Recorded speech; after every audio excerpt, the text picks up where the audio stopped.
A bottle of white, a bottle of red, perhaps a bottle of rosé instead. They say in vino veritas. To that I say, let's raise a glass. Welcome back to Got Knowledge, where you'll not only brush up on your blind tasting skills, but also enhance the enjoyment of your next glass of wine. My name's DeniZe, your virtual partner in wine. Tonight's session in How to Taste, a guide to enjoying wine by Jancis Robinson is Smells, Scents, and Fragrances.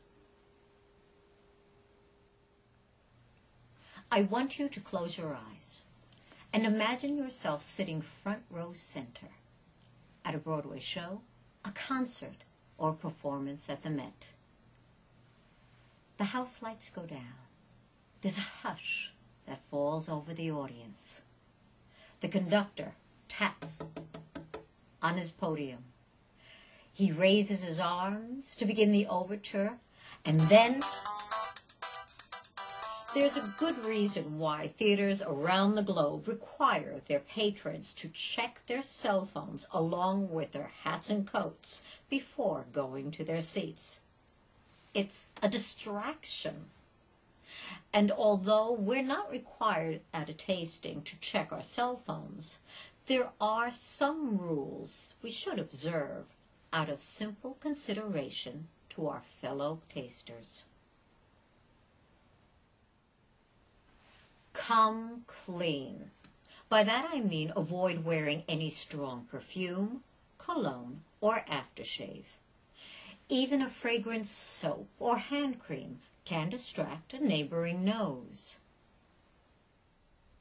Avoid smoking in the tasting area. If you must smoke, go outside, or at least out of nose shot. If you're hosting a tasting with food, arrange to have the tasting in a different room so that the aromas of your pungents, savories, and aromatics don't upstage your wines. Speaking of food, in our previous session, I waxed poetic over the virtues of tasting in the kitchen. However, I was remiss in mentioning for every virtue there is a vice. In the case of tasting in the kitchen, those lingering cooking odors and cleaning smells could interfere with your identifying the fragrances in your wine. Ah, the nuance of Mr. Clean, 2009.